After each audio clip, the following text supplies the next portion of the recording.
Well, guys, thank you very much for coming. First off, let's start it out. Good morning, everybody. Hope you guys have all got a nice cup of coffee, something warm to drink, sitting, be able to have a couple minutes in the morning to talk. Anybody has any good questions in the chat, bring them up. This is going to be a show. We're going to go a little bit of time, and we'll see how it rolls. But I got my two guys here, two good friends. I got Steve O to the right of me, and I got David McNiner, to the left of me, maybe my right, his left.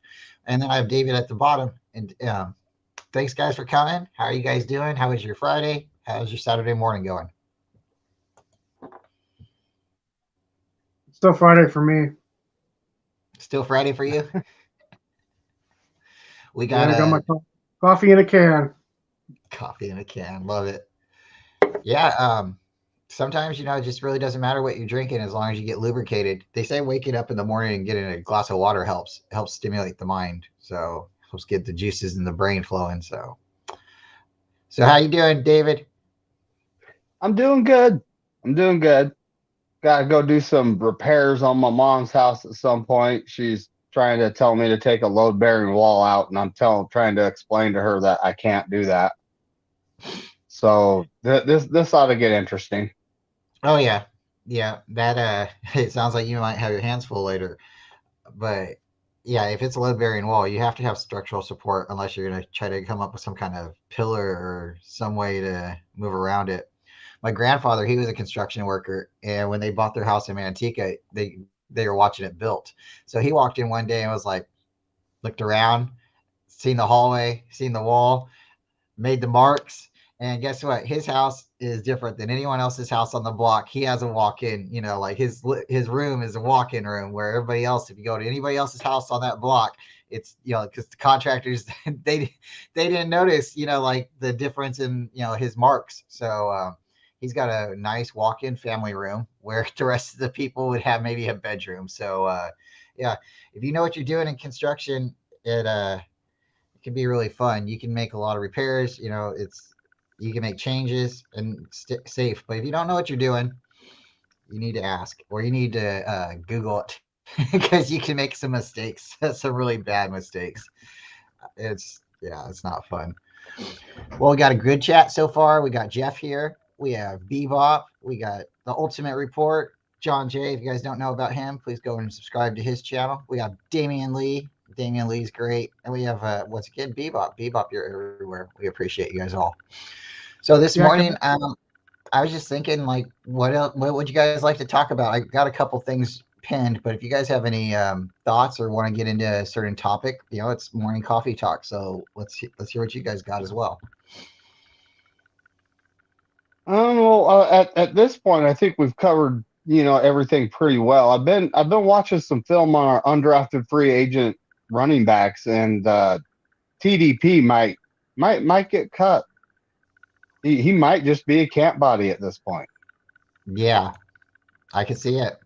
I think Jordan Mason or JP Mason, he's a little bit better of a running back. At least he's playing on special teams. And if you can't play on special teams, there might not be a spot for you on this team. I agree. TDP, third round draft pick. It doesn't matter where you get drafted. If you're not producing, the Niners will move up from you. So, what do you think, Steve-O? first, I think we should. Bebop Jones, you need to call in. You always tell me call in on other things, and you got a wrench. You need to call in, man. All right. And um, it was TDP kind of drafted as like a third down back, like a short yardage guy, or what was he originally drafted for? Because that's what I thought. See, they keep on making these different changes. Like Trey Sermon was supposed to be drafted for our guy Trey Lance, but that didn't work out because of the type of back he was. So I think TDP was the same idea. He was going to be drafted for Lance. So unless these guys are getting to play with Lance, they might just get moved off of because it seems like we don't need these big guys. It seems like we need smaller guys like I don't know, Matt Breda style, CMC style. It seems like that's where our offense is really being utilized at. We got bigger guys at different positions, and Kittle and other guys, Devo. Let those guys get bruised up and get up that way, where we can have more of these finesse running backs. I think Mitchell, if he stays healthy, he's gonna be the bell. And if we got somebody like Mason, I think Mason would be like a nice, relief for him. I really see them being almost identical. I don't know if you guys agree with that, but I think Trey Sermon.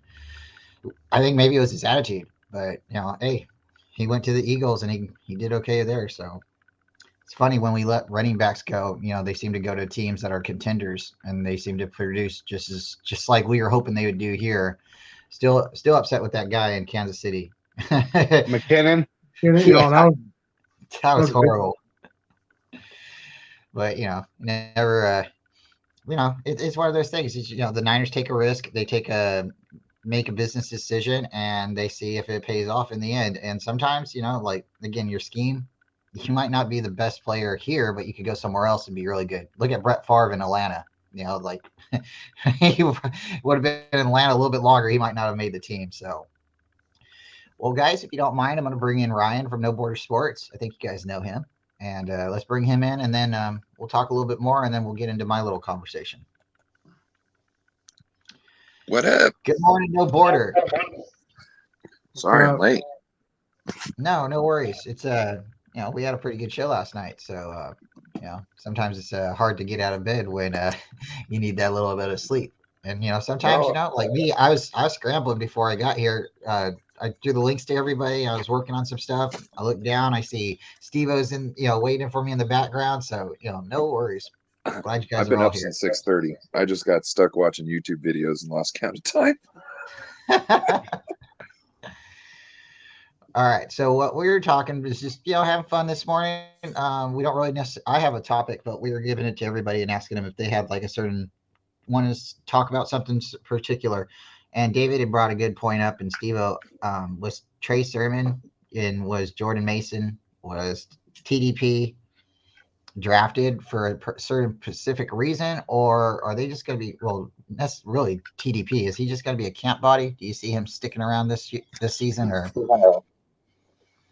Are you talking to me? Yeah, I'm talking to you. I don't see TDP making it. I just think the way things have gone in the past, unless he turns over a whole new rope, there's a hungry guy waiting in the rings to take over his spot. I don't know if you know who KRS-One is, but he's a rapper from back in the day. And when he first became a rapper, he went to to a club, and they were having a battle rap competition. And whoever won the battle rap got, I think, $50. And he was homeless. And he said no one knew it, but he was going to win that night because of the fact that he didn't have a place to stay and he didn't have any food in his mouth. So he had to win. There was no way he could lose. So you're talking about TDP. He was drafted. He thinks he might, who knows? He might think he's got an in. These hungry guys coming up are going to hit the track harder. And I think by the time he realizes it, it will be too late for him to make a move. I agree. That's a good point. I kind of see the same thing happening, like what happened with Trey Sermon last year. We took him out third round. We looked at him. We thought potential, but if he's not utilizing his potential or making the most out of it, he could be just gone. I don't see it being an issue drafting a running back early if they work out. If they don't work out, well, it's like buying a lottery ticket. Once you scratch it off, you don't know if you're going to win or not until you go and scan it, right? Don't believe the numbers. Get that barcode scanned, even if it says you're a loser. I've seen it happen. Shout out to the people working at gas stations that have to scan all the barcodes and stuff. And no, you're not a winner. It says right here. No, scan the barcode because you never know. They might have messed up on the print. That's a good point. I like TDP, but we just haven't seen a lot of him. And where Jordan Mason's come in a couple of times and really splashed on the guy, I don't know if the guy's going to really stick around unless he really does something significant.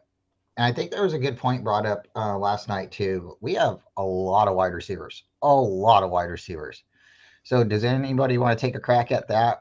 You guys like to take a guess at how many wide receivers we keep this round? This season. I think normally we take 6. So with us having 11 guys in camp, you guys see us taking 7, or you guys see somebody like a favorite getting cut? I'm hoping not, but we all know Debo, Ayuk, Juwan Jennings are pretty much locks to make the roster. Ray McLeod could be a surprise cut. We don't know what Danny Gray has because they didn't utilize him. He didn't really hit the field last year, and hopefully he worked on whatever the coaches told him he needs to work on this offseason.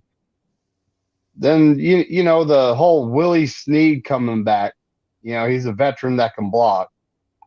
And then what? T.Y. Martin from last year's practice squad. I honestly think he has a good chance of making the team this year.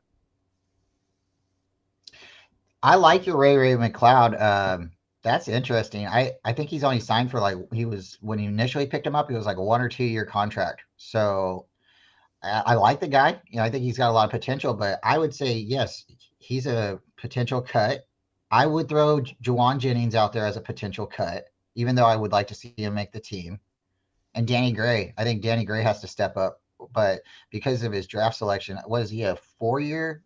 Do we have him for 4 years because of his draft selection? Yep. So yep. That would be a little bit harder to see him get cut, but they've done it with running backs. So,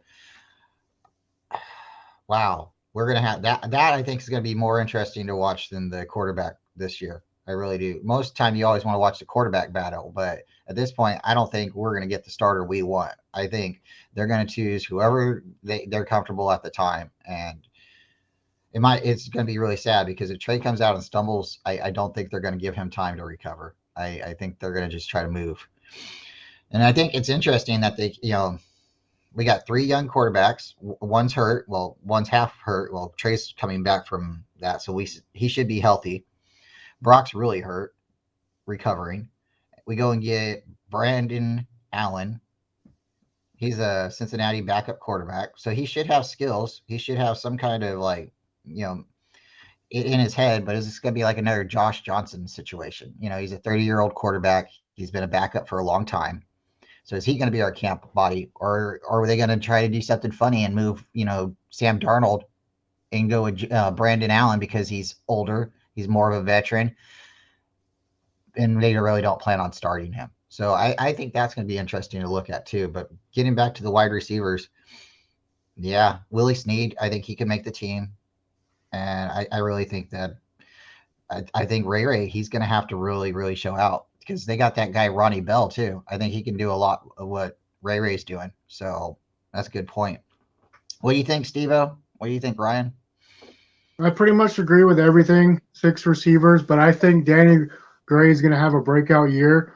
I think they're going to turn him in instead of a deep threat guy to another yak guy, like they did, just like Ayuk can be. He's both, and I think everything's going to be by committee. 1 week you might get 8 receptions, and the next week you might only get 4 targets. The same with the running back. You might get 25 carries. The next week, basically, you might get 5 or 10, and they're going to ride the hot hand one game and then basically have a bye week the next week. You know what I mean? So nobody's going to have inflated numbers, but they're going to kind of get a little bit of rest in between and just, they're going to game plan for this guy because he got 8 catches, and then they're going to go to the other tight end or what have you. And just, I think it's going to be running back by committee for most of the season. I think it works out better when it's running back by committee. I think when you every position, these guys, yeah, when they can change up a little bit, the guys aren't getting bruised out so bad. What do you think, Ryan? Yeah, I think wide receiver is going to be something to watch for. I think they're going to be trying to really lock some people down. Also, you got to think they're trying to bring back Brandon Ayuk, but they might not be able to. So they need to plan something for his replacement just in case. So not only that, but then you got Juwan Jennings, who we're all saying isn't going to be able to stay on the team, because you can't pay Debo. And would they let go of Brandon Ayuk and sign Juwan Jennings? I don't think so. I think they would rather, do everything to keep Brandon Ayuk. And I think some of the guys we drafted this year are to take over for Juwan Jennings' spot. So it's going to be interesting to see who comes, who goes. I think somebody like Ronnie Bell might make it to the practice squad. I don't know if they're going to try and do that. You know what I mean? And try and keep. I think Snead's here. I think Snead knows what I think Snead's one of those guys. He's there to help the blocking down the field. You know what I mean? On some of them trick plays and stuff like that. I think he's here because he knows what the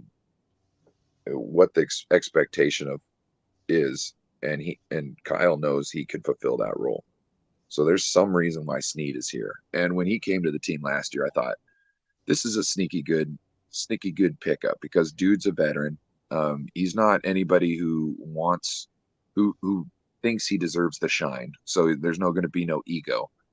And he's just here to make a paycheck, and he wants to make it as long as he can. So he's going to play as hard as he can and as well as he can until that day comes. So we'll see how it goes. Running back, I still think we need to do running back committee, just like Steve-O said. I think that's really key, especially if you want to keep a guy like Christian McCaffrey healthy throughout the whole season, especially if you're going to make a deep run in the playoffs. You're going to want that guy totally rested so you can use him as much as you can in the playoffs. Yeah, and I had been saying that I thought Ayuk was going to be a cap casualty, all that season, and now I'm kind of like thinking I might be wrong.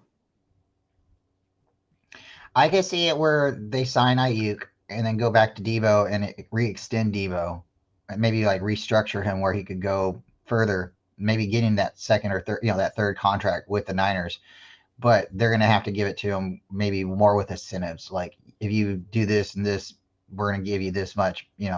I think he definitely is going to earn his third contract with the Niners, but I think they're going to have to maneuver who they sign after that. They don't. I don't think they want Kittle going anywhere.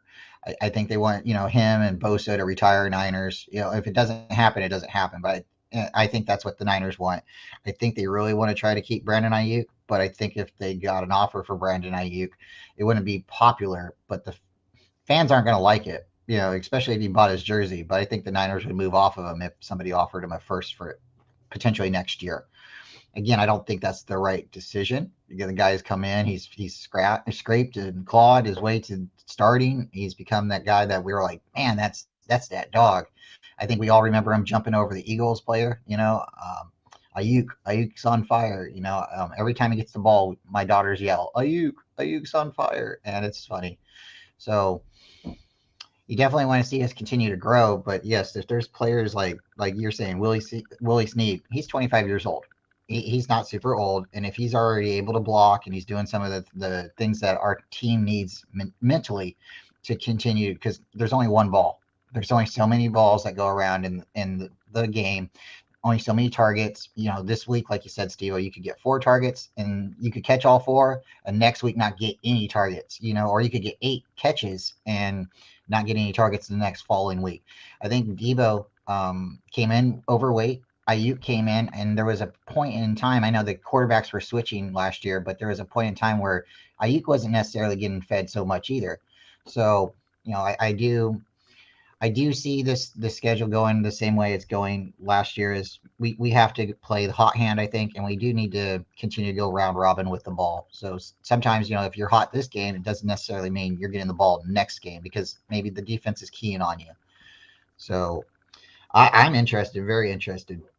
So, guys, I was thinking about it, and I'd like to talk a little bit about the kicker, not go into too much depth about our feelings about the kicker, but I did go ahead and start pulling a bunch of kickers that had been drafted early, and starting back in 1966, I'm gonna throw him down here. I'm gonna read his banner. Charlie Goluk. I hope I pronounced that correctly.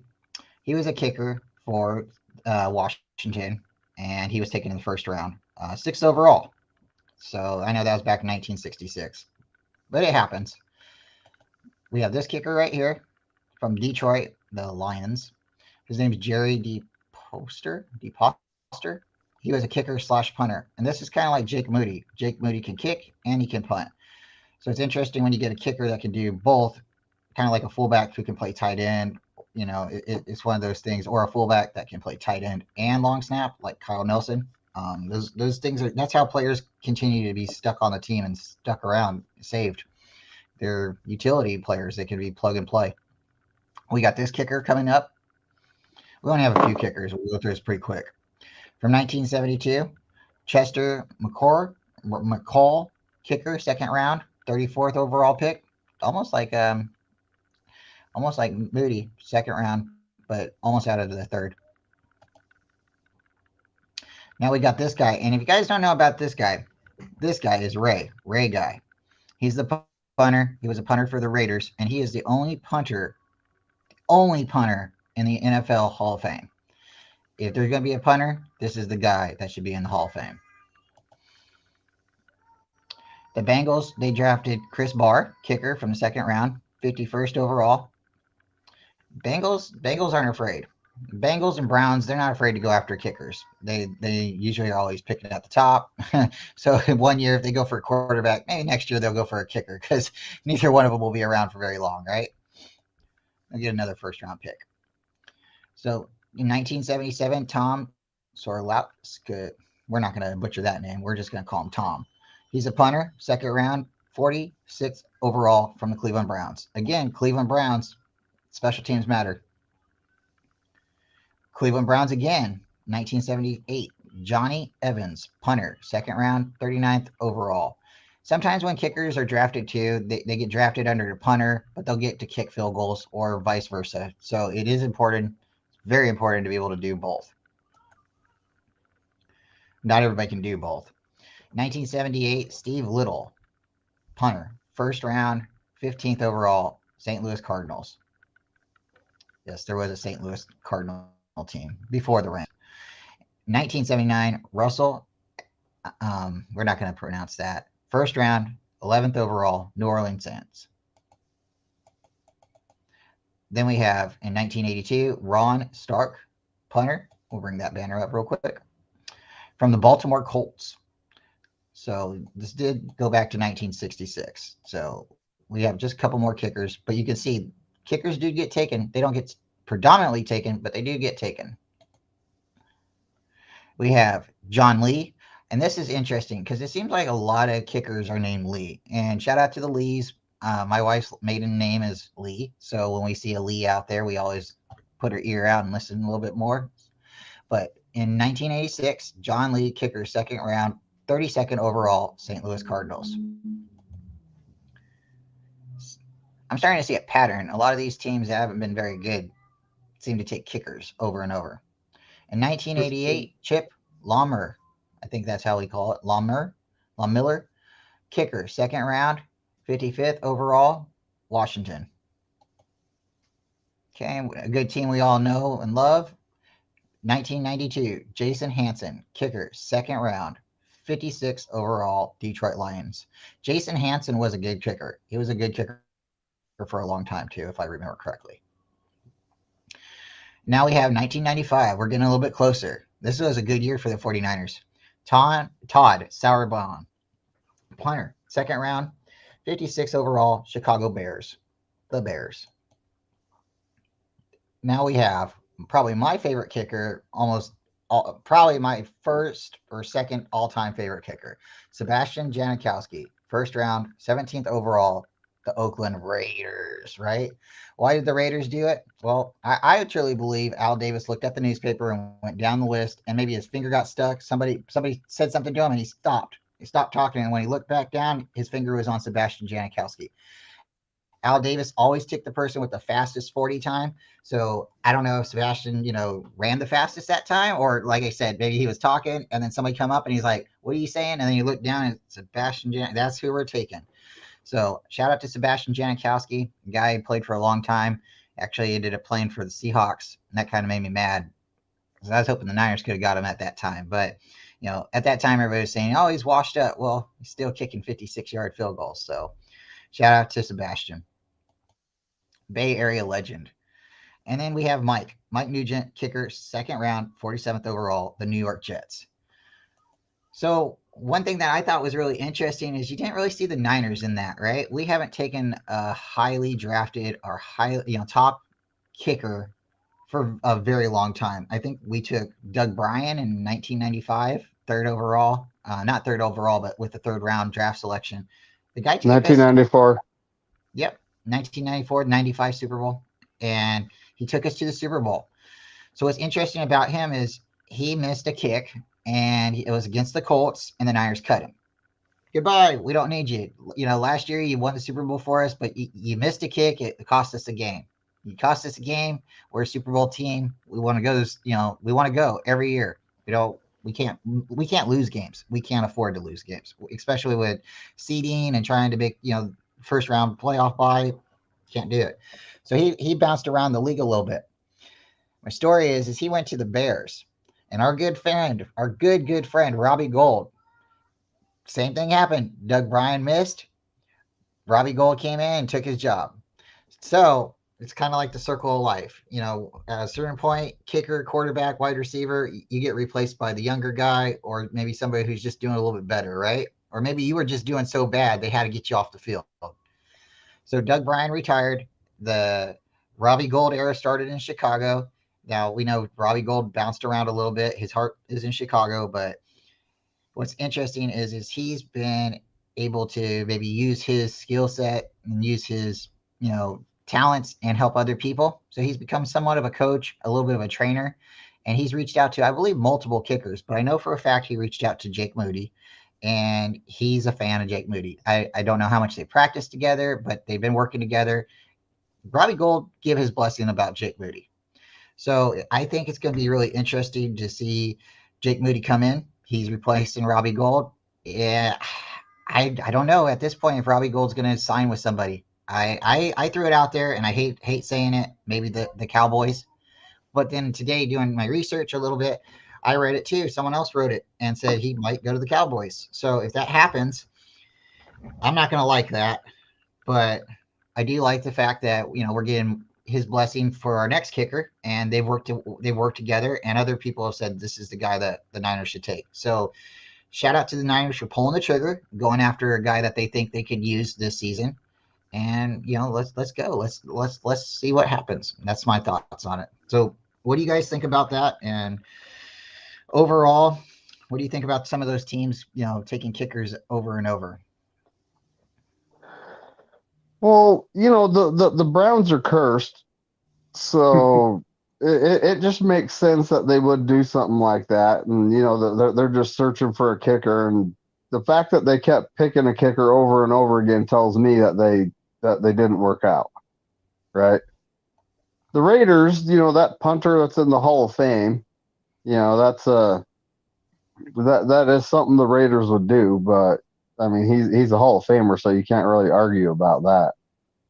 I remember them taking Janikowski, and Janikowski was a good kicker, but again, it's a Raiders thing, It's like, and I don't know, they got James Richard Garoppolo, so we'll see what happens. But when it comes to the kickers, I'm still on the fence about Jake Moody. We need to see him on the field. We need to see him in competition with Zane Gonzalez. Zane Gonzalez has been in the league. He's done it. So, and, Jake Moody hasn't yet.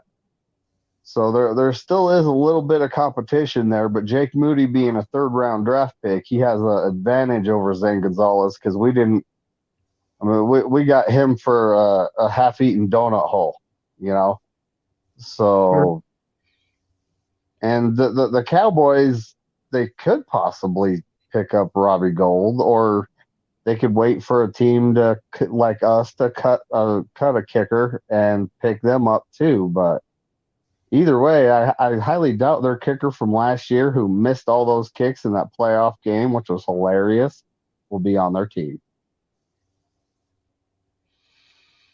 Yeah. Yeah, I don't I think think he'll be there either. I think Gold will be like picked up if playoff team gets injured and then he'll only get like 3 million or half of that because of the season's halfway over. But as far as like if you're drafting a punter, that means you think your offense is going to suck, But it does play a little bit of, you can flip the field position, and that could win you a handful of games, But back in the 60s and 80s and all that, like guys there was no artificial turf or this whatever they call it with the little pebbles that fly up in the air, and I don't know how many they got nowadays, but so I don't know if that helps or hurts kickers and punters, because I think it probably hurts a little bit. But those guys back in those days also didn't they didn't work out like the health, what to eat, the nutrition, working out all the time. I think they mostly went on pure talent back then, until like, you know, big names like Jordan and stuff, they took it to a new level. So, I think they might start coming up a little bit more because, like I said on Beto's channel, if we score 20 points and that's 2 touchdowns and 2 field goals, that's out of 20 points, the kicker gets 8. I mean, 10 is half. So if I think it's reasonable to a couple of drives in a whole game, you fall short and you got to rely on a kicker twice. I mean, that's almost 48% or something. So I think like that's half. Most teams that have their leading scorer isn't a wide receiver or running back. It's usually a kicker for a reason. Good points. Good points. I definitely agree. You have to have a kicker that can come out there and put points up when he needs to. They're either the hero or they're the villain. And the only time people are really praising them, they're not, right? Even if they kick the game-winning field goal, well, that's their job. They're supposed to do that. But they are definitely hated, and they are the villain when they miss. And they are reminded. They miss one time for the whole season, and they are reminded. Well, he missed that one kick. Well, the guy put his arm up. The other guy didn't get the block. And the ball got hit or whatever. Whatever, it doesn't matter. Their job is just to kick the ball into the end zone. Into the uprights, and that's it.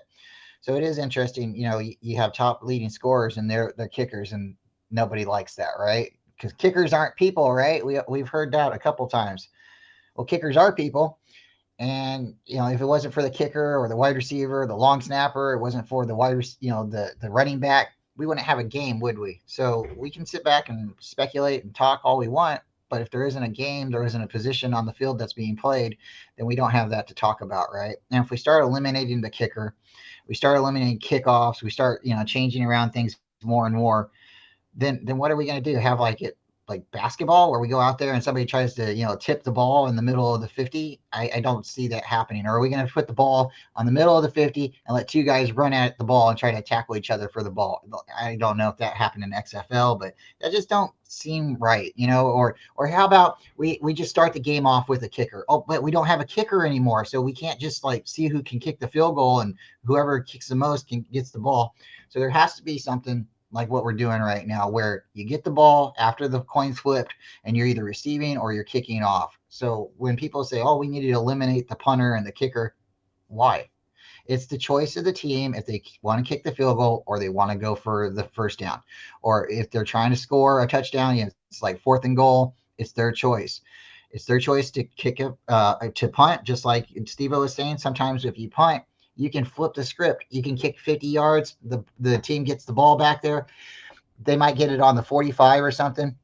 You get down there and you tackle them, or they get a fair catch. Their kicker can't kick 50 yards, so they don't get 5 yards. We get the ball back. Maybe we get the ball back at the 15. Just it's all about moving up. Sometimes the football game isn't one, big shots. A lot of football games are grinded out, and that's the type of team we are. We grind it out. I like seeing the ball, ran. I like seeing 14 plays taken off the clock. I like seeing, us hold the ball for a whole quarter. When you have the ball the whole quarter, it don't matter if you score a touchdown or a field goal. The other team doesn't have the ball. But if you're scoring nothing but field goals and the other team gets the touchdown real quick, and it doesn't matter how long you have the ball, if you're not getting more points than the other team, then you got a problem. And that's why we have Kyle, right? Kyle's supposed to be able to, scheme and get everybody out there in position where we can score. So I'm looking forward to it. I really am. With that, I think it was a surprising pick. You guys know I'm really excited because I called it. I was a little surprised, to be honest with you, that they took him at 99. I think there was other positions available, but in my head, I can justify it and say, well, the guy will be a starter. It wasn't their first pick. It was ideally their first pick, but they traded what, 101, or did they traded 102 to move up? So yeah, and I thought, and I don't know, like I thought they would have done it on their third comp, right? So I don't think anybody would be making a big deal then. You know what I mean? And it was only like a couple extra spots. But what if they did this? What if they made a specialized quarterback, got rid of the kickoff, specialized quarterback that has to have a strong arm, and then to start the game off, they throw it, And as far as they throw it, that's where the other team gets the ball. So there'll be a specialist just for the throw off. You bring in a So quarterback just somebody for like that.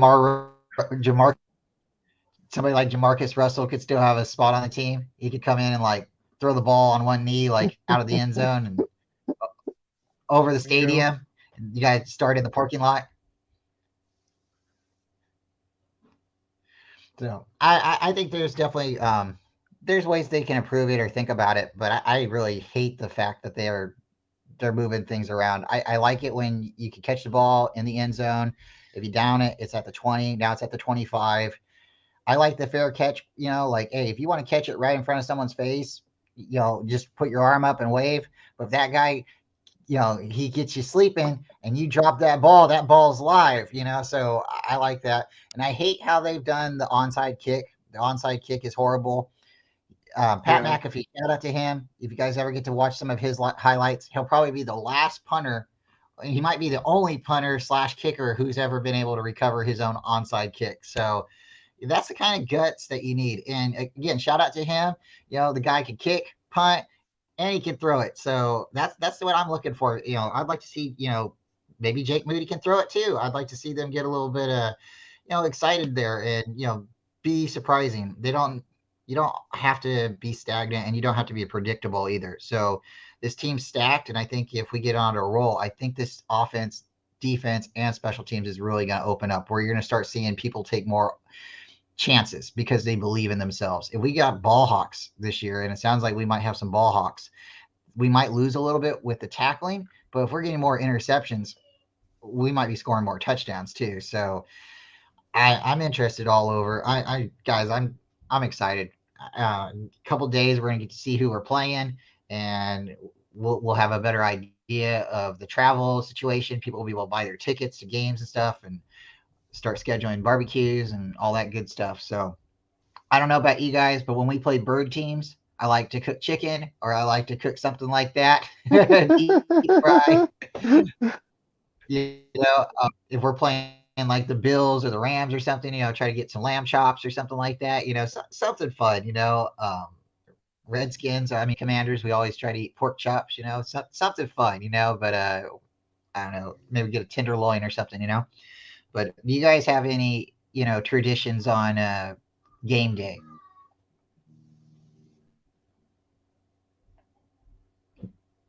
No, Not so no much traditions. traditions, just what's the word?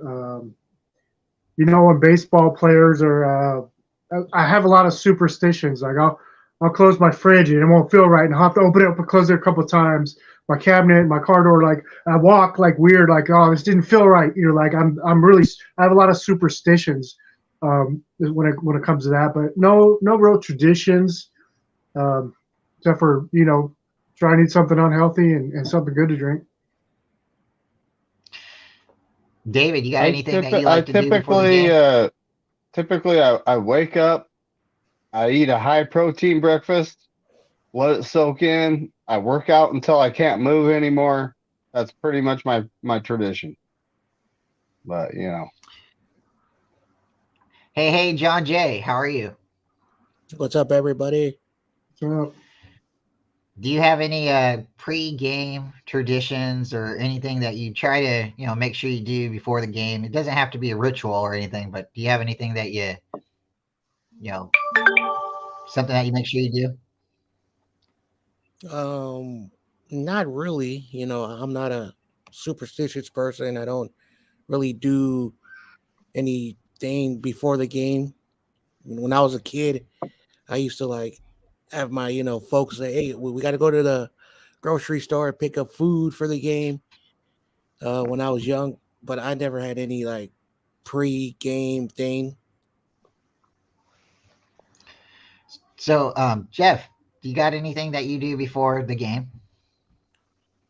Um, I always wear my 49ers jacket. That's all I have here. And when I lived in New York, I had a 49ers original practice jersey from like 1997 that they wore, the white jersey that my parents picked up for me in San Francisco. I also wore what else? Different kinds of t-shirts, sweatshirts, shirts, everything like that.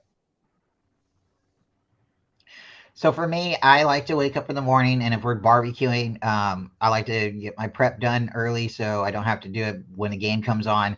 I kind of get upset when it's the 10 o'clock games and I'm not ready because I don't like cooking when I'm watching the game. I like it to be ready, or I like it to be ready at halftime. I don't like having to stop.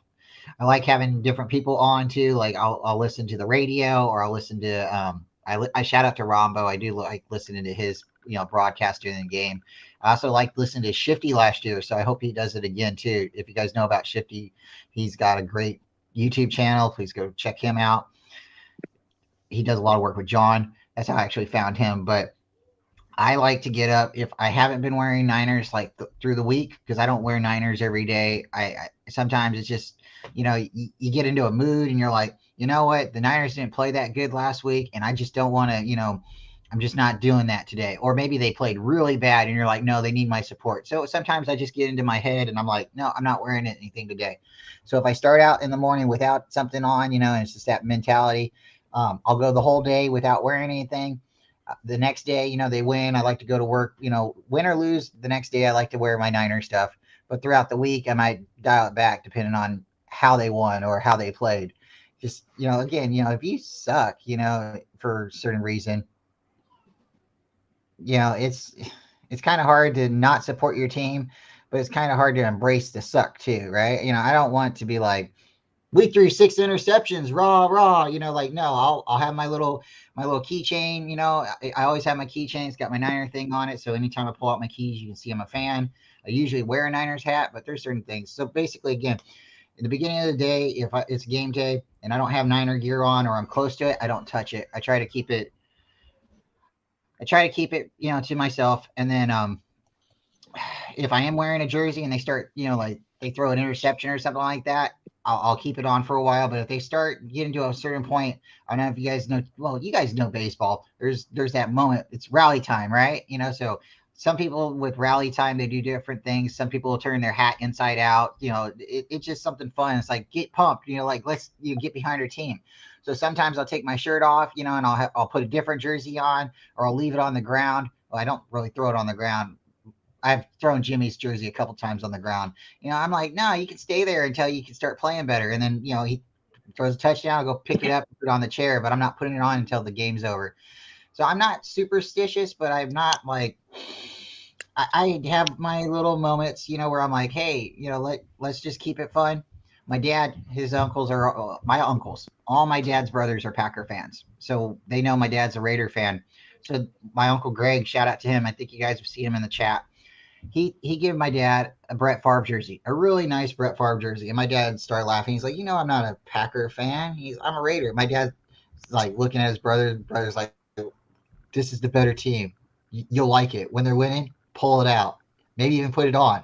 So my dad's like, all right. So the Raiders are playing the Packers, and it was one of those good games too. Not a good game. Brett Favre's dad passed away, and my dad had the jersey out, and he didn't do it to be directly, horrible or anything like that.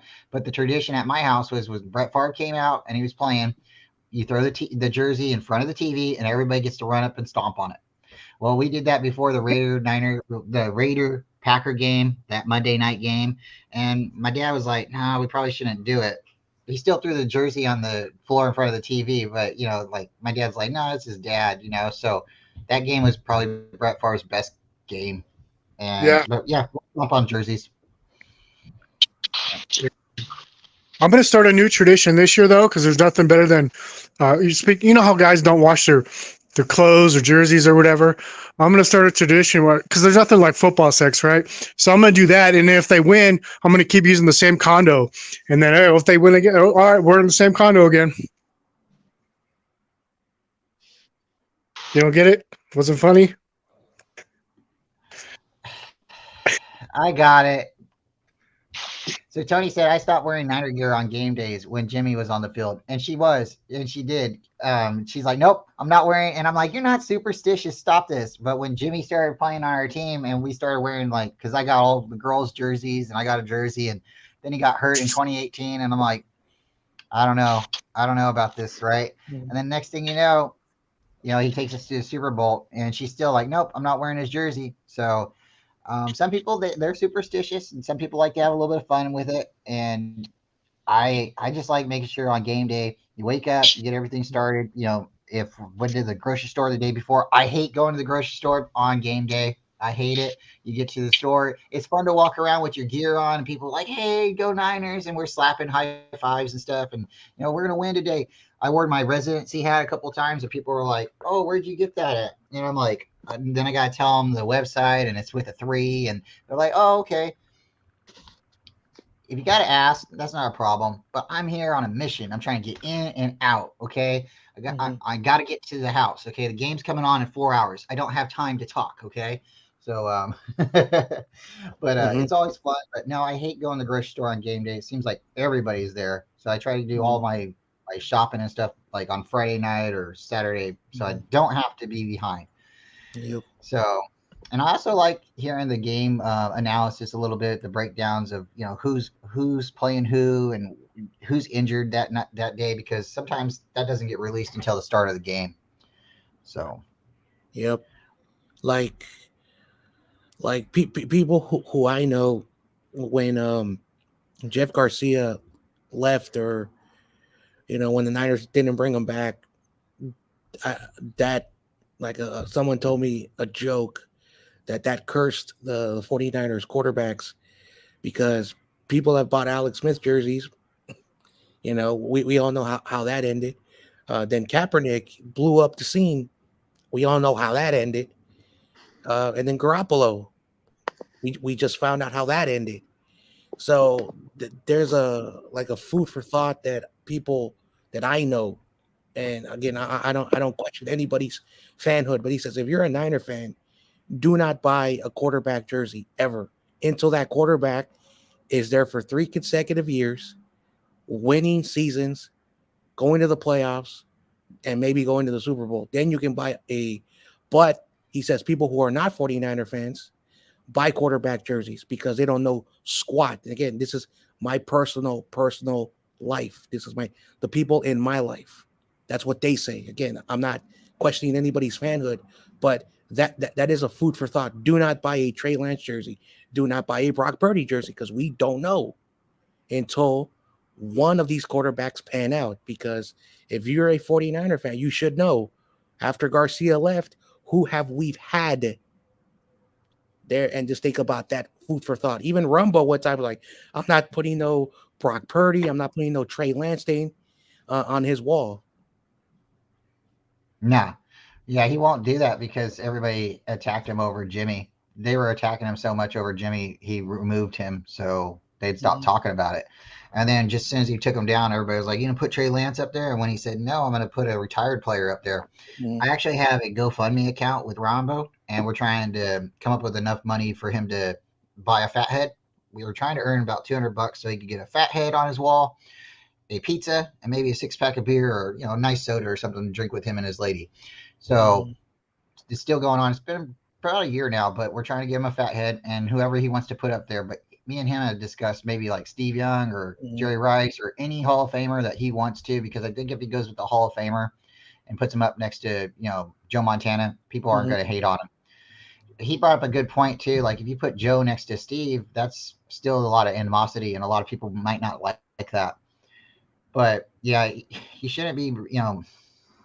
If you want to buy a jersey, buy a jersey. But I definitely agree with you, John. There's certain players. Sometimes it's like maybe you should just wait until they succeed. Maybe we should get a Super Bowl winning quarterback before you buy a jersey. Kaepernick took us to the Super Bowl. You could even say Alex Smith kind of took us to the Super Bowl. Alex Smith was on the team for 10 years, but he had too many different coordinators. It just didn't work out for him. Jeff Garcia was a good quarterback, but he didn't get us to the Super Bowl. I remember number 5 everywhere. And I thought, it'd be kind of cool to have a Garcia jersey. Then it just wasn't for me. Like my first jersey is a Steve Young jersey, and then I got a couple of quarterback jerseys from there. I got an Alex Smith jersey. I have a Jimmy Garoppolo jersey. And I agree. You buy a quarterback jersey that isn't a Super Bowl winner, you're taking a big chance on that quarterback not ever panning out. So with the mentality of maybe buying, retired players, that might be a safer bet. I have a suggestion. And this is one that Rumble might actually like. Ronnie Lott. He brought How that up. many players in NFL history have cut off the tip of their pinky because they didn't Facts. want to miss time? Yeah, Facts. yeah, he brought that And up. that's why he's my number one favorite. Yep. He gave a part of his body for us. He definitely brought it up, and I said, "Hey, man, whatever you want to do, I just want to kind of help, with the GoFundMe account because you're my big brother, and if there's anything I can do to help you, then let's try it." And I know he's got enough money to be able to buy his own fat head, but the concept and the idea is, hey, if you can help me put this up on my wall, then one day when you're watching my show, you're gonna be like, "Hey, I'm a part of the show. I helped put that up there," and it just brings you more as like a part of the show. That's my thoughts.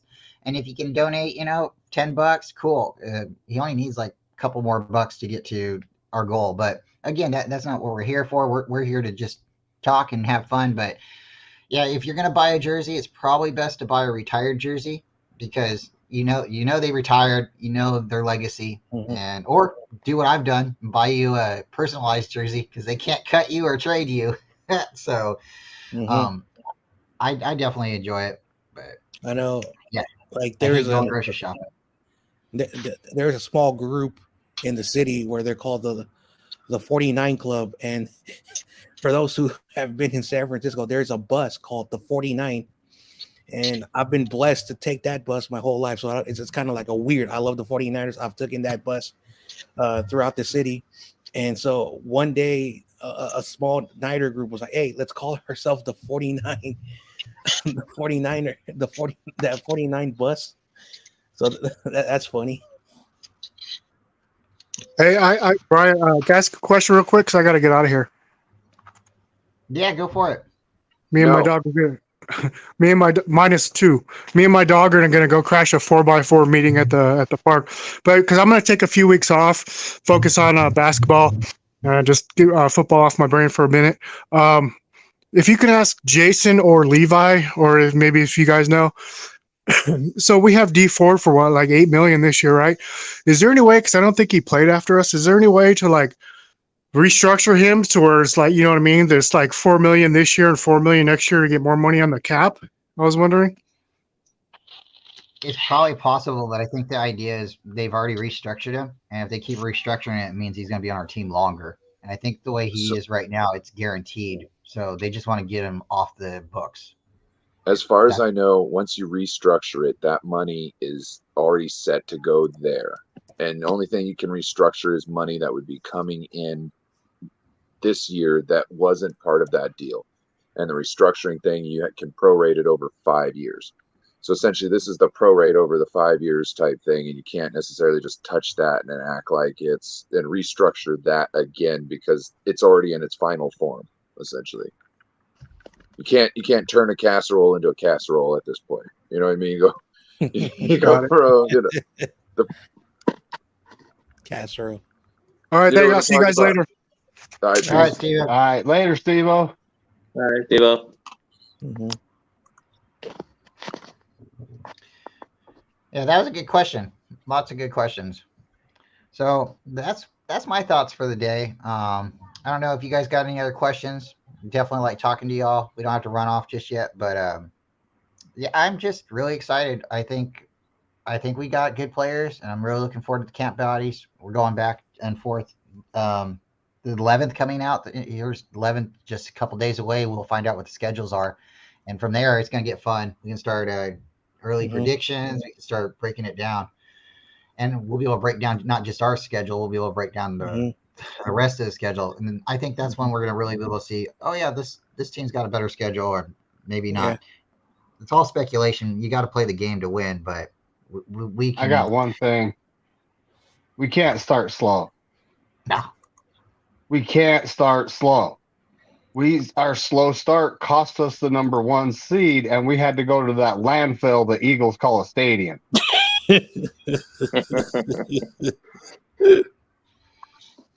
Eagles are trash. Yeah. Shout out to Little Sponge. Sponge. His trash ass team. Now he's gonna put that picture of Brock Purdy. Let's mean. it's not necessarily like their team. Like I don't have a problem with their players, even in history. Like it's just been their fans, and I don't know if the fans just are zealous about it and really get into it, or they want to be nasty. But I think at a certain point they took over the Raiders spot, and I think the Raiders really dialed it down. So, and I know Joe's a Seahawk fan. He's a good Seahawk fan, but the Seahawks towards the 49ers and to other teams haven't been the nicest. And again, I haven't been to the stadium, so I don't see I don't see how the other fans are treating them. But just in general, I would say the Eagles are the worst fan base out there. The Raiders are pretty close to being it. I'd throw the Browns in there too. The Bears. I'd put the Seahawks in there. Subtract Joe because Joe's not a bad Seahawk fan. There's a I don't couple know. good You guys, Seahawks fans. Yeah. Yep. Yeah. he's a good Seahawks fan. Especially this one. Yeah. Shout out to Squabo, Noah. I still had this picture. Yeah, I mean, like there's a couple of them out there that you can actually talk, and then there's a couple of them that you can't talk to. So it's fun. Like even like Payo time, he's one of few Rams fans I can talk to. I don't. He's actually educated about his team. He's fair with his opinion. I talk to him on a daily basis. He's a good guy. He keeps the show very positive. He doesn't like the nasty negatives. Like even his chat is so friendly. I went in there one time. Oh, hey, John Jay, go 49ers. I was like, what? The nicest people. Well, guys, unless you guys got anything else to talk about, I kind of got my topics out of the way. I wanted to go over the kickers that I had found that had been drafted in history, overall top. It's not the complete list, but that's the overall list of the majority of the top rated kickers. And we'll just have to see. Hopefully this decision for the 49ers pays out and we got a kicker for like 10 years. If not, well, you'll see me looking for another kicker in a couple of years. Brian, are we ever going to talk about the mascots again? The mascots? We can talk about the mascots. Maybe we can try to do that tomorrow or something. Okay. I can go through it and bring up some more pictures of them. I had some pictures. I still have pictures. So if you guys want to look at a picture for a second. Here's a question for Brian. The mascots. You know what the NFL should do? They should do the mascot games during the off season. That would be interesting. They should, yeah. Let's have like a competition, kind of like the combine. Let's see what they can do. Hey, you could get a full football game going with them, 11 on 11. You know what I'm saying? You have to play Iron Man, but have a couple alternates. AFC against the NFC. Yep. I want to see heads rolling. For Brian, I know we're going to talk about the mascots tomorrow, but I just want to know who is your favorite NFL mascot? Oh, this guy right here. No. But I don't like his face. I don't like this guy's face. I like the other sourdough Sam. This one, I don't like this one. This one he's shaved and I'm just not a big fan of him. But they should have some dirt on his face like he's mining too. Yeah. Yeah. Right. That's good, yeah. No, I knew it. That's so God, there goes the neighborhood. You spoke it into existence. Yep. Look at that. I mean, I definitely think they could play a game. If you can do push-ups, you can play.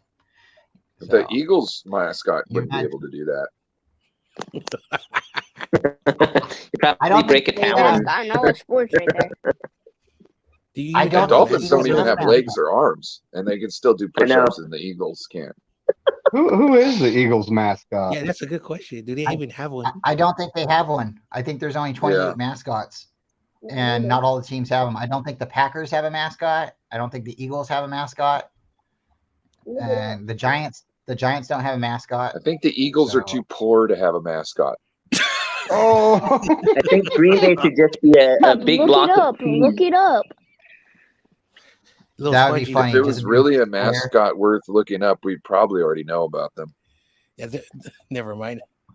This one's the worst one, I think. What the hell? Oh God, That's the that one. I believe is the worst. worst mascot out there. Shout out to the Raiders. I hope you That's find definitely an peace. Al Davis thing. He's like Al that. So Davis, ugly. hey, let's get That a. encompasses That's a everything He that's looks a like Raider. a cheesy superhero. No, the Eagles have swoop. There's swoop. Yeah. Oh, It rhymes with poop, like what I their know streets the- are lined I know- with. Exactly. Damn. The hell is that, Spongy? Oh, it's a bulldog that looks like an eagle. Bulldogs. It's a beagle. Well, Beagle. you know their draft picks. They're like It's a they're beagle. seeing if a NCAA team can compete in the NFL at this point. You know, I they know it's so drafted funny. a bunch of Bulldogs. I think Georgia has become a Eagles minor league. The Eagles the Eagles have become the Georgia Bulldogs minor league.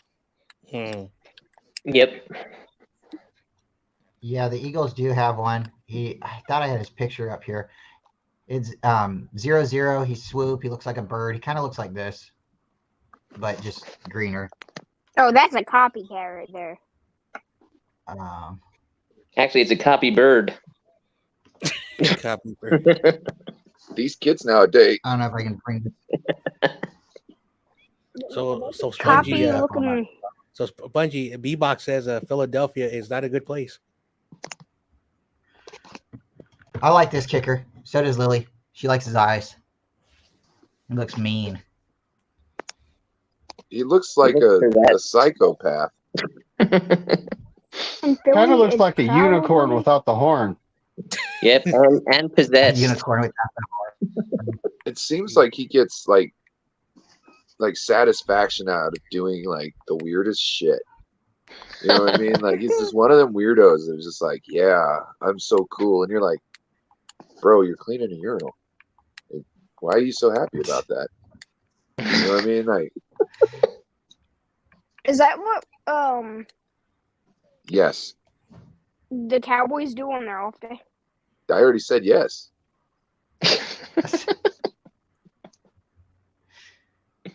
This one's fun. Steely McBean. Now, see, I like this guy. He's got I the can respect him. James Richard Garoppolo chin. You know, why doesn't you know, this is a job Jimmy can do. This is a job Jimmy can do.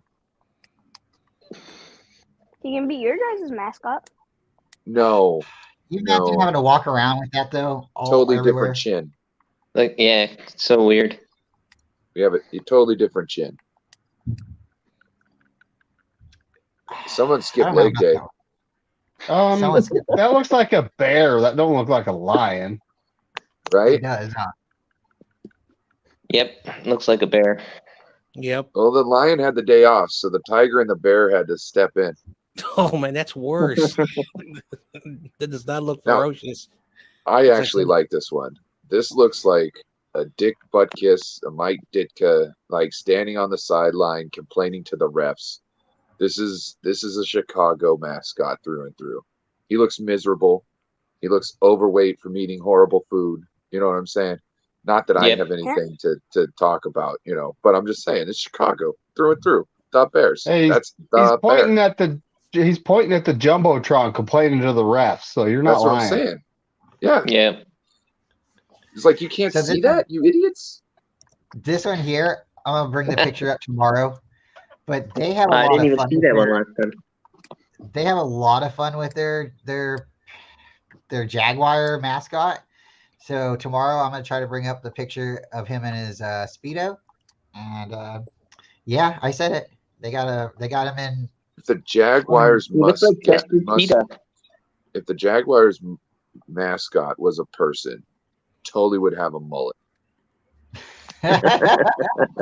I'm just saying, would totally have a mullet. He would always be wearing shorts. He would have a button-up shirt, but it'd never be buttoned. A button-up short sleeve shirt. You know what I'm saying? But it would never be buttoned.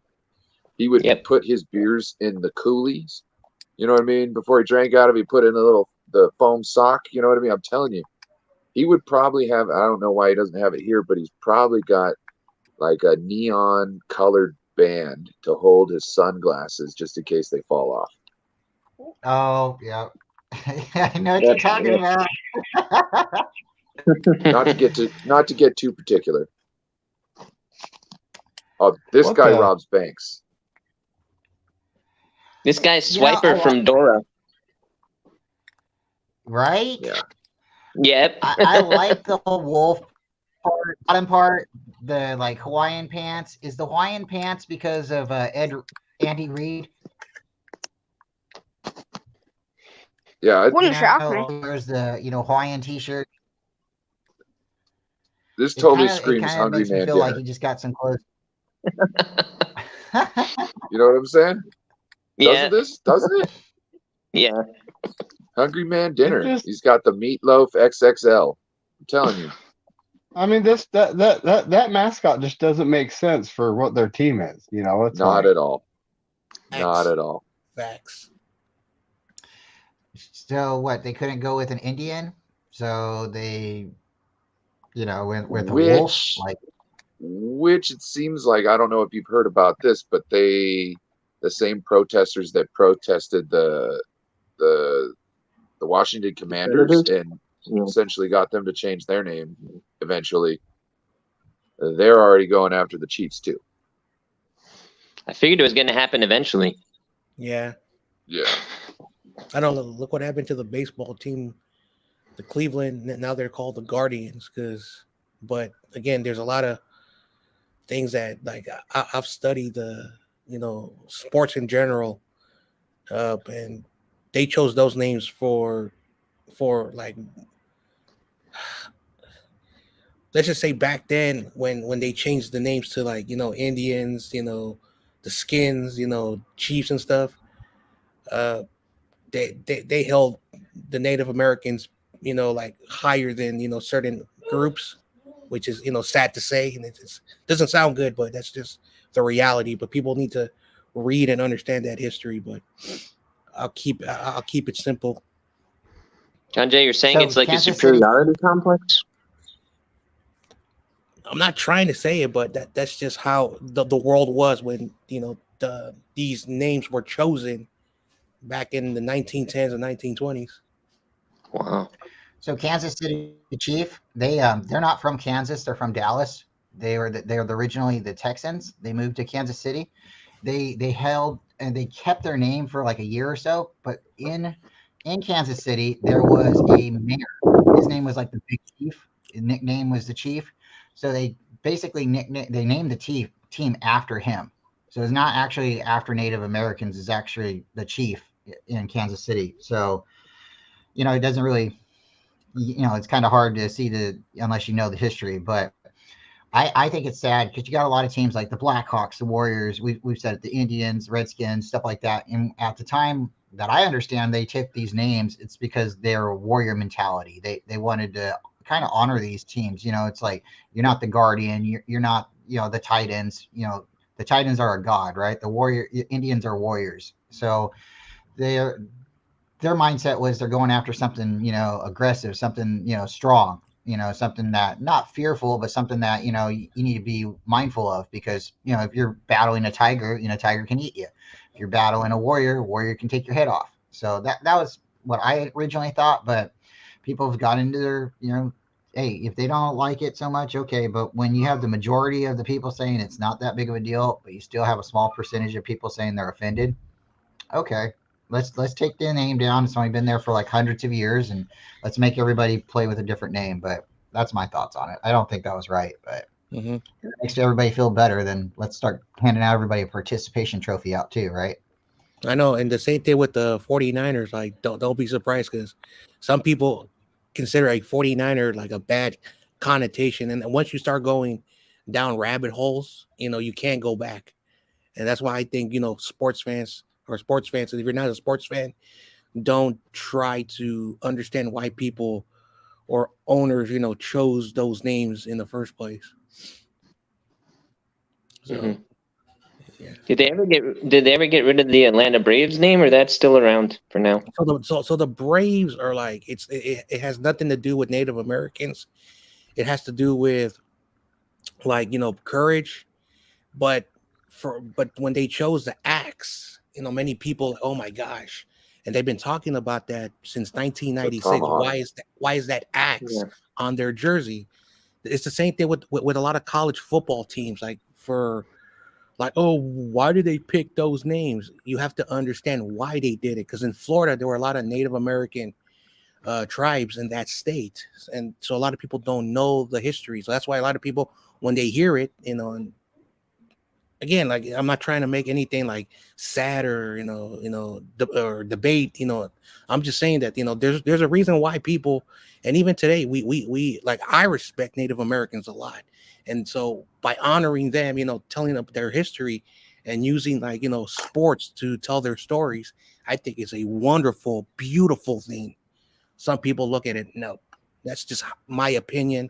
I'm not trying to change anybody's point of view, but that's just how some people who don't follow sports think. I would have to say, like, everybody's name needs to be changed in. You can't have the Sentinels anymore. You can't have the Aztecs. And we can just keep And have the going down and Seminoles. down.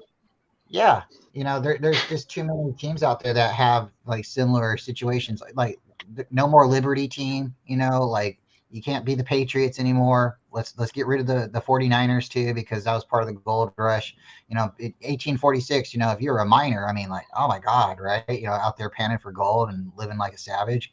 Come on now. Well, So it's I more don't know. about At a certain it's more point, about the die- miners coming over and pushing out the native Hispanic people, essentially, and then claiming it as their own. I think that's kind of what the point of it was, yeah. because once gold was found, you know what I mean, it had to become a part of the Union, essentially. Yeah. So Mm-hmm. So this is Freddie Falcon, and I don't know, he's pretty intimidating. I'm a little Freddie nervous about Falcon. him. bro, that looks like a chicken that's, like, high on, like, ecstasy or something. See how dilated those pupils are? You know what Yeah. I'm saying? Like, it's definitely on some psychedelics or something. It's not seeing. It's watching the walls breathe. Some shrooms, I think. Speaking of which, I got some of those. See? Maybe I reminded you. we should do, like, an 8-hour stream later and watch this Ryan just, chill out on some mushrooms. Mushrooms. Bring in Timestamp the for when Mario it starts to hit. Timestamp for when it starts to hit. I heard a joke Yeah, from Dave Chappelle talking about when he had mushrooms. Let's do this for tomorrow, and not the mushrooms. You can do that whenever, Ryan. But let's do the mascot thing again tomorrow, and I'll get 2 pictures of each mascot. So, like, this is like their current mascot, and I'll try to get one of the 90s, because some of their pictures looked a little bit funnier in the 90s. So I don't know, and maybe we can go through it and see who should fight. Because I definitely would like to see what this guy would do against this guy right here, just for the rights of the name. This is Billy Buffalo, right? And he's all blue, but this guy right here, I think, has something to say about that. Oh man, This is blue. This that is looks like blue. a cartoon. So, Can we even take that? You That got guy's Billy- That looks like the horse from Rainbow Bright. Dude, their mascot is a cult. Why do they have a buffalo? well, so that's Billy Blue from Buffalo. That's Billy Buffalo. This right here. I think okay. they should have went with the Buffalo Bill. If you guys remember that, Buffalo Yeah. Bill. Yeah. Well, they got cute with his name. They made him Billy the Buffalo. But I just, with him being all blue like that, I just think this guy right here has something to say about it. Yeah, you remember that? No. You ever watch I know Dancing why with the Wolves? like- Well, You ever see the movie Dances with Wolves? yeah. Yeah. You know the buffalo that goes sliding up to the girl and almost hits her? Yeah. That buffalo's name is Cody, and Cody likes Oreos, and that's how they got Cody to lay down in front of the girl, was they put an Oreo there. Oreo. Unlike the magic. That's the story I was told. Oh man. Cody. Buffalo named Cody. That mascot, the Colts mascot, should look more like a horse. They should go and get Denver's horse, put some blue hair on it, and let's ride. I mean, Yeah, come on, you Cool. know. But He looks like Rainbow yeah. Bright's horse. Dude, a guy who did a lot of drugs in the 70s definitely signed off on that mascot. I'm just saying, you could totally tell. While watching Yep, Easy that looks Rider. good. Oh, the kids will like it? Oh, okay. Let's do that. I think some of the bird mascots are the funniest because some are like underweight, some are overweight, but it's all in the eyes. Like if you look at this guy right here, he's definitely high. He's definitely high. Then Bro, Look how high he's Adderall dressed. Central screams Adderall. Cocaine's a powerful drug. It definitely. This is the one where it's like, hey, I like to feed my chickens chicken and cocaine. It's like this, Steroids on the weekends. but yeah, with that, guys, let's go ahead and do our little round robin. Tell everybody what you got going on today. Let's head out for the day. I think I got to go mow my yard. I'm gonna go play some basketball with Lily here in a little bit, and run around and maybe get back together later. See what's going on. But David, what do you got going on? You got any plans for the weekend? And what else you got? Go up to my mom's house, gut a wall. Tell her I can't rip out the beams, but maybe paint it or some sort of treat it, because her basement got some water because we got a like record snowfall here this last winter, and we had a earthquake back in 2019, and it's been really dry since. So next thing you know, her foundation has some cracks in it we didn't know about, which I already fixed those. But now I got to go deal with the aftermath of the water getting in, and that's pretty much what I got going on today. You're gonna be busy. You'll be busy. You Yeah. definitely have to do some explaining to your mama. We can't do this, Yes, Mom. I do. What you got going, John? In a little bit, I got my call-in show. Anyone who wants to pop in there, talk What time? 49ers football. I'll drop the link in the chat so anyone can hop on in. What time? And then tonight, this evening, the Warriors and So what Lakers, time's your me and show? Corona are going to be having fun. Anyone can pop in there, listen to us talk bad about each other's team. And Hey, John, that's what I'm doing today. what time are you doing your show? In a couple minutes, like a half an hour, an hour? Yeah, about Time 30 going? minutes. A lot of them. And then 30 minutes. Okay, so like 10:45. Yeah. And then at 5:30, 5:45 is when the tip off. So me and David Corona will be just making fun of our teams. And then maybe Corey will pop in there because he's back home.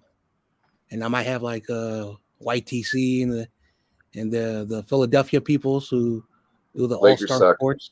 So Yeah, they do. yeah. Yep. That's what I'm doing. Go What you got Sonics. going on, Ryan? What Go are you doing Sonics. for the day? I'm just gonna make my shorts for the week, so I kind of don't have to do anything all week long. I just already have them all set in there, and then just kind of set up for next week. Might do some laundry. Well, let me congratulate you. If no one knows, if you haven't seen it, Ryan's over the 420 mark. He's 433 now for subscribers. Mm-hmm. What you're doing is working, man. It's still working. So appreciate you. Really do. Yeah. Congratulations keep to growing. you. Let's get them to 500, and after that, get them all the way to 1K. Let's keep growing. Yeah, 1K coming. Because he has to be in the 1K club. He has to be in the 1K I think club. you're going to hit it real soon. I think you could hit it before the season starts if you just keep doing what you're doing. Mm-hmm. And you just remember all of us. We're here. We're going to help you Oh, get there. bro, you'll still be here. I'll still be here. It'll be all Also, stars. Brian is also about to hit a milestone. He needs 14 more subs. Yeah, that's getting crazy. I'll be sitting back with my shades on and telling everybody about the giveaway and going from there. And no, it won't be Moody crackers. We'll be giving away a cup for the first 100. And I can't dump them. Well, It's not fair. 5 points. Brian Coburn's like, this is my stream. Kirsten, I'll have Tony make the cup up, and then we'll put it on the community tab. So then everybody who's subscribed will be able to join the competition, the contest, and we'll go from there. And again, we have 2 jerseys we'll be giving away, but we'll be giving them away later when we get to another milestone. But again, guys, thanks for coming on. And tomorrow, if you guys want to come on and talk a little bit about the mascots, we'll have a little bit of a funner show. I'll try to have 2 of the mascots on, and we can just kind of pick and pull at them and talk a little crap. So with that, you guys have fun today. I'm gonna go and run around with my daughter at the park, and we'll go from there. And try to tune into John Jay's show here in a little bit if you guys can. Give him a like and subscribe if you haven't already. And with that, guys, go Niners and trust the process. And with that, guys, appreciate y'all. Go Niners, F the Lambs. True. Go Niners, silence the lamb. Thank you, guys.